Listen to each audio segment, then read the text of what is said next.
Hello guys, welcome to my channel. நான் உங்கள் யுவராஜ். நீங்கள் பார்த்து கொண்டிருப்பது யூ சீரியஸ் யுவராஜ். இன்றைக்கி நம்ம சேனல் நம்ம எதை பற்றி பார்க்க போகிறோம்னா, தமிழ்நாட்டில் நடந்த முக்கியமான பிரேக்கிங் நியூஸ், அதுவும் இல்லாமல் முக்கியமான நியூஸை பற்றி தான் பார்க்க போகிறோம். கிட்டத்தட்ட ஒரு தீவிரவாதியை கைது பண்ணியிருக்காங்க.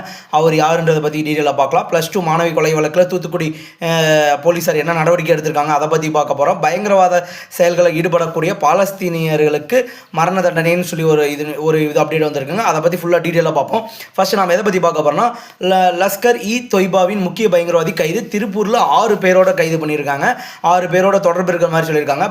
பயங்கரவாதிகள் கோவில்களை தாக்கும் நாச வேலைகளுக்கு அவர் ஆட்களை தயார் செய்திருக்காங்கன்றது இது வரைக்கும் நம்மளுக்கு தெரிஞ்சிருக்குங்க. அடுத்ததாக வந்து பார்த்தீங்கன்னா, +2 மாணவி கொலை வழக்கில் 20 நாட்களுக்குள்ள குற்றப்பத்திரிக்கை தாக்கல் செய்யணும்னு சொல்லி தூத்துக்குடி போலீஸார் மீது நடவடிக்கை எடுக்கப்படும்னு சொல்லி கோர்ட்லேருந்து சொல்லியிருக்காங்க. இதை பற்றி செப்டம்பர் 2ஆம் தேதிக்கு அந்த வழக்குக்கான கோர்ட்டில் ஆஜர்படுத்த அந்த தர்மமுனீஸ்வரன் சொல்லக்கூடிய கைதி வந்து 2ஆம் தேதி வந்து கோர்ட்டில் ஆஜர்படுத்த போகிறாங்க. அடுத்ததாக வந்து பார்த்திங்கன்னா, பயங்கரவாத செயல்களில் ஈடுபடும் பாலஸ்தீனியர்களுக்கு மரண தண்டனை சட்டத்திற்கு இஸ்ரேல் நாடாளுமன்றம் ஒப்புதல் வழங்கியிருக்கிறதா இது வரைக்கும் நம்மளுக்கு தகவல் வந்திருக்குங்க. அடுத்ததான் நியூஸ் எதை பற்றி பார்க்க போகிறோன்னா, 2 சிறுவர்கள் 1 சிறுமிக்கு பாலியல் கொடுமை, பூசாரிக்கு 170 ஆண்டுகள் வரை சிறை தண்டனைன்னு சொல்லியிருக்காங்க. சிவகங்கை பகுதியைச் சேர்ந்த கோவில் பூசாரி ஒருவர் கோவிலுக்கு வந்த 2 சிறுவர்கள் மற்றும் 1 சிறுமியை மிரட்டி தாக்கி பாலியல் கொடுமை செய்துள்ளதா இது வரைக்கும் நியூஸ் நம்மளுக்கு அது இருக்குது. அடுத்து வந்து பார்த்திங்கன்னா, அமெரிக்கா ஈரான் பேச்சுவார்த்தை பலனாக ஹார்மோஸ் ஜலசந்தியில் சரக்கு கப்பல்களுக்கு அனுமதி. வெள்ளை மாளிகையில் இப்போதைக்கு இது வரைக்கும் நியூஸ் வந்துருக்குங்க. 4 லட்சம் கிட்கேட் சாக்லேட்டுகளை கொள்ளையடித்த கும்பலுக்கு போலீஸ் வலைவீச்சு. கிட்டத்தட்ட 12 டன் எடையுள்ள 4 லட்சம் அளவிலான கிட்கேட் சாக்லேட்டுகள் வந்து லாரியுடன் மர்ம கும்பல் கொள்ளையடித்த சம்பவம் அதிர்ச்சியை ஏற்படுத்தி இருக்குது. அடுத்தது வந்து பார்த்திங்கன்னா, அனல் பறக்கும் தேர்தல் களம். இன்று பிரச்சாரத்தை தொடங்குகிறார் முதல்வர் ஸ்டாலின்.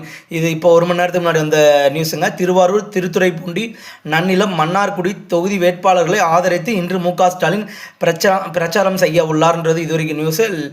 லெபனானில் குண்டுவெடிப்புங்க. அமைதி காப்பாளர்கள் 2 பேர் பலி, பலர் காயமடைஞ்சிருக்கதா வந்து சொல்லியிருக்காங்க தெற்கு லெபனானில். ஓகே, அடுத்த நியூஸ் எதை பற்றி பார்க்க போகிறோம்னா, தேர்தல் விதிகளை மீறியதாக விஜய் மீது 5 பிரிவுகளின் கீழ் வழக்கு பதிவு செய்யப்பட்டுள்ளது. பெரம்பூர் தொகுதியில் தமிழக வெற்றி கழக தலைவர் விஜய் நேற்று வேட்புமனு தாக்கல் செய்துள்ளார். ஓகே, அடுத்ததாக பார்த்தீங்கன்னா, மணிப்பூர் பல்வேறு குழுக்களைச் சேர்ந்த 17 பேர் கைது, பயங்கர ஆயுதங்கள் பறிமுதல். போலீசாருடன் இணைந்து இராணுவம் மேற்கொண்ட சோதனையில் பல்வேறு மாவட்டங்களில் இருந்து பயங்கர ஆயுதங்கள் பறிமுதல் செய்யப்பட்டுள்ளதாக தகவல் வந்திருக்குங்க. நாளை தொடங்குகிறது மக்கள் தொகை கணக்கெடுப்பு.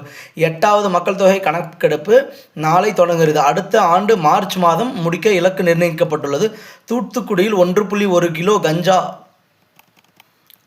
கஞ்சா பைக் பறிமுதல், 2 பேர் கைதுன்னு வந்து இது நியூஸ் வந்திருக்குங்க. முக்கியமான நியூஸ் பார்த்தீங்கன்னா, தமிழ்நாட்டில்